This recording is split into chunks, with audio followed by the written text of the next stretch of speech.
Eu nunca fui de acreditar em coisas sobrenaturais, mas depois do que aconteceu naquela pequena cidade do interior, minha perspectiva mudou completamente. A princípio, o local parecia inofensivo. Uma daquelas cidades pequenas, com casas espaçadas e ruas de terra batida. Sempre fui uma pessoa da cidade, mas sentia que precisava de um tempo fora, longe do caos urbano e das rotinas incessantes. Foi então que um amigo me recomendou que visitasse sua propriedade rural no interior de Minas Gerais. Ele havia herdado um sítio de seus avós e me ofereceu a oportunidade de passar uns dias por lá, já que ele quase não ia. O sítio ficava a uns 30 minutos de carro da cidade mais próxima. Quando cheguei, a tranquilidade do lugar me impressionou. As colinas verdes, o céu aberto e a sensação de isolamento tinham algo reconfortante, mas também um certo toque de solidão. As pessoas da cidade mais próxima eram simpáticas, mas eu notei que tinham uma maneira peculiar de me olhar, como se soubessem algo que eu não sabia. Nos primeiros dias, aproveitei a paz. O sítio era espaçoso e as noites eram completamente silenciosas, exceto pelo som dos grilos e do vento passando pelas árvores. Eu lia meus livros, caminhava pelas trilhas e dormia tranquilamente. Contudo, conforme os dias passaram, comecei a notar coisas que me deixaram inquieto. Pequenos detalhes que no começo ignorei.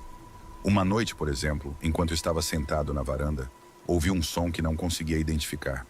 Era como um farfalhar vindo do mato denso, seguido por um leve sussurro, quase imperceptível. Tentei ignorar, achando que era o vento ou algum animal. Mas na noite seguinte, aconteceu de novo. O som vinha do mesmo lugar, do mesmo ponto exato na mata. Dessa vez, peguei uma lanterna e decidi investigar. Caminhei até a beira do matagal, apontando a luz para o meio das árvores. O farfalhar parou imediatamente, e o silêncio que se seguiu foi absoluto. A escuridão parecia mais densa naquela parte, e uma sensação de desconforto tomou conta de mim. Decidi voltar para a casa. Os dias seguintes foram estranhos. Eu comecei a notar que algumas coisas estavam fora do lugar quando eu acordava pela manhã. Objetos que eu havia deixado em um canto da casa apareciam em outros, como se alguém estivesse mexendo neles enquanto eu dormia. Tentei me convencer de que era distração minha, mas aquela sensação de estar sendo observado crescia a cada dia. Uma tarde, enquanto estava andando pelas redondezas, encontrei um morador local que estava cuidando de suas vacas. Conversamos por alguns minutos e, ao saber que eu estava no sítio do meu amigo, ele ficou sério. "Você está sozinho lá?" Ele perguntou, e eu confirmei. O homem balançou a cabeça lentamente e olhou para o chão, antes de murmurar algo que não conseguia entender direito. Perguntei o que ele queria dizer com aquilo, mas ele só balançou a cabeça de novo e disse: "Toma cuidado." Voltei para o sítio com uma sensação de peso no peito. A noite caiu mais rápido do que o habitual, e quando o escuro tomou conta, algo parecia estar diferente. O farfalhar voltou, mas dessa vez mais alto e mais próximo da casa. O vento começou a soprar forte, fazendo as árvores ao redor se balançarem com força.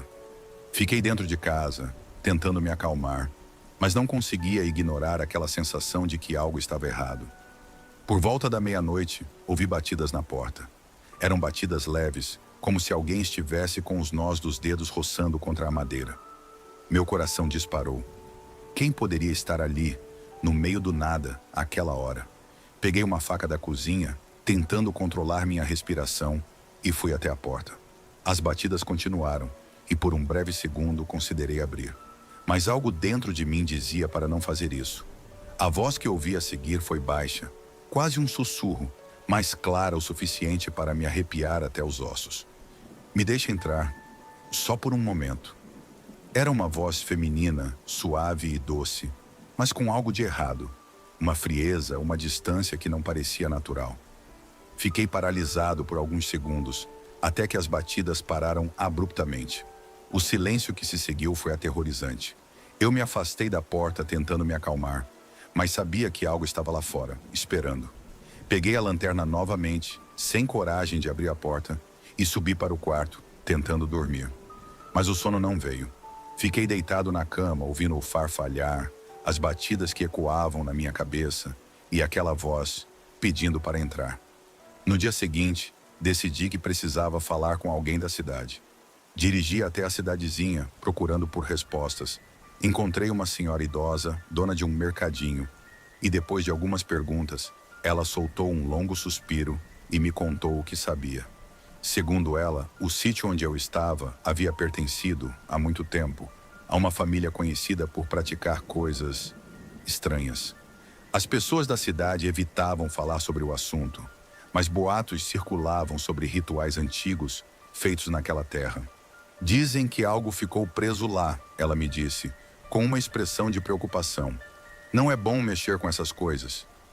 Tentei ignorar o que ela disse, mas era impossível. A ideia de que algo antigo e maligno estava à espreita naquela propriedade não saía da minha cabeça. Decidi que ficaria mais um dia, apenas para me certificar de que não estava enlouquecendo. Voltei para o sítio à tarde, com o sol ainda brilhando, mas a sensação de desconforto nunca me deixou.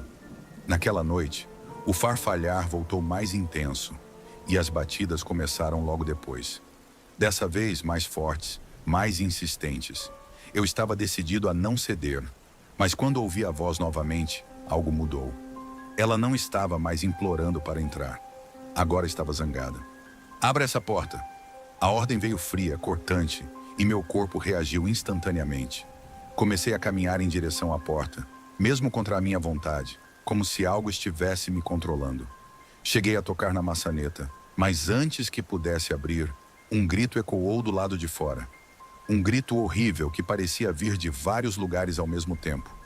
Recuei, tremendo, sem coragem de olhar pela janela. Algo terrível estava do lado de fora, e eu sabia que, se abrisse a porta, não sobreviveria para contar a história. O grito cessou, mas a presença continuou. Não sei como, mas finalmente consegui pegar o telefone e liguei para meu amigo, implorando para ele vir até o sítio. Quando ele chegou no dia seguinte, o sol já havia nascido, e o que ele encontrou foi uma versão completamente destruída de mim. Eu não consegui falar sobre o que aconteceu, mas ele entendeu o suficiente ao ver o medo em meus olhos. Fomos embora naquela manhã, e eu jurei nunca mais voltar. Essa experiência mudou minha vida. Algo antigo e sombrio vive naquela terra.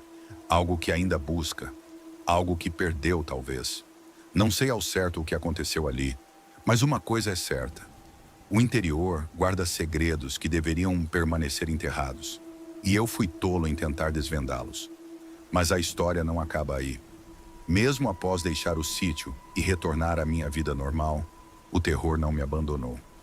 A experiência havia deixado uma marca indelével na minha mente. Eu acordava frequentemente durante a noite com a sensação de que alguém estava me observando. Pesadelos com a voz feminina e as batidas na porta tornaram-se parte do meu cotidiano. Minha casa na cidade, que antes parecia um refúgio, agora parecia ser o palco das minhas maiores angústias. Uma noite, enquanto tentava dormir, ouvi um farfalhar vindo da varanda. Um som muito semelhante ao que ouvi no sítio. Meu coração disparou e uma onda de pânico tomou conta de mim. Levantei-me lentamente, tentando manter a calma, e olhei pela janela. Não havia nada lá fora, mas o som persistia. A sensação de estar sendo observado ficou ainda mais intensa. No dia seguinte, decidi investigar mais a fundo a história do sítio. Passei horas na biblioteca local, pesquisando sobre a antiga família que havia possuído o sítio e sobre qualquer ocorrência estranha na área. Descobri que, além dos boatos sobre rituais antigos, havia registros de pessoas desaparecidas e eventos inexplicáveis ao longo dos anos.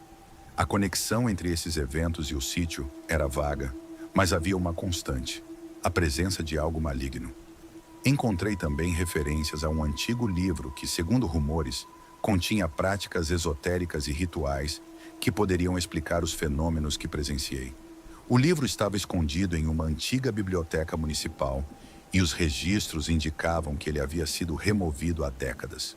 O que me deixou ainda mais perturbado foi o fato de que ninguém sabia onde o livro estava agora.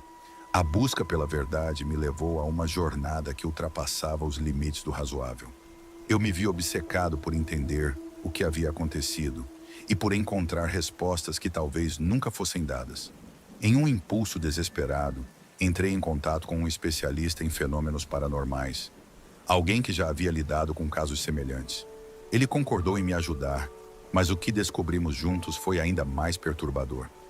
Durante nossa investigação, o especialista me revelou que o sítio estava localizado em um ponto onde as energias cósmicas se encontravam de maneira muito peculiar.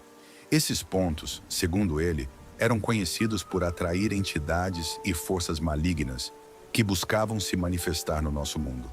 Era como se o sítio fosse um portal para algo muito mais sombrio. A história dos avós de meu amigo começou a fazer sentido. Eles não eram apenas proprietários de uma propriedade rural. Eles eram parte de algo muito maior e mais sinistro.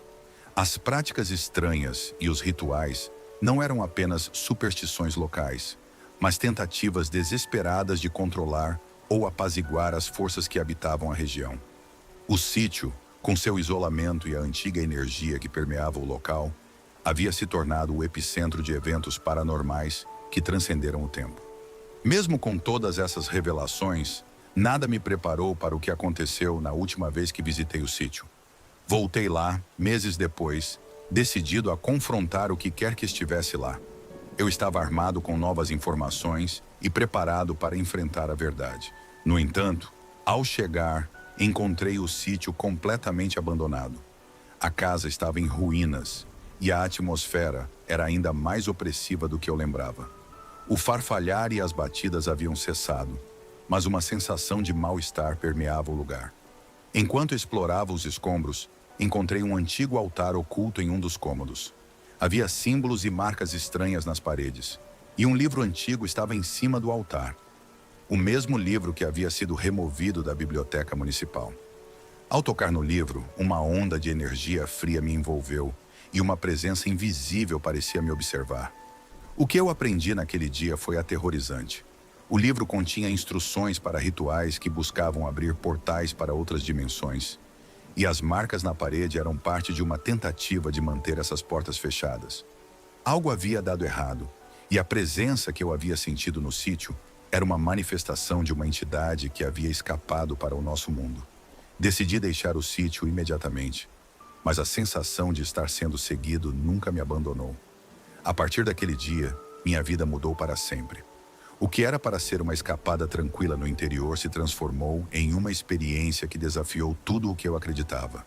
O mistério do sítio e o que ele continha não eram apenas histórias para assustar, eram realidades aterrorizantes que me forçaram a confrontar o desconhecido. Essa experiência mudou minha vida de maneiras que eu nunca poderia imaginar. Algo antigo e sombrio vive naquela terra. Algo que ainda busca, algo que perdeu talvez. Não sei ao certo o que aconteceu ali, mas uma coisa é certa. O interior guarda segredos que deveriam permanecer enterrados. E eu fui tolo em tentar desvendá-los. Aquele sítio, com seu passado oculto e suas forças malignas, me deixou com uma compreensão profunda e assustadora daquilo que se esconde nas sombras do mundo. E apesar de tudo, eu sei que o que encontrei lá é apenas a ponta do iceberg de algo muito mais vasto e incompreensível.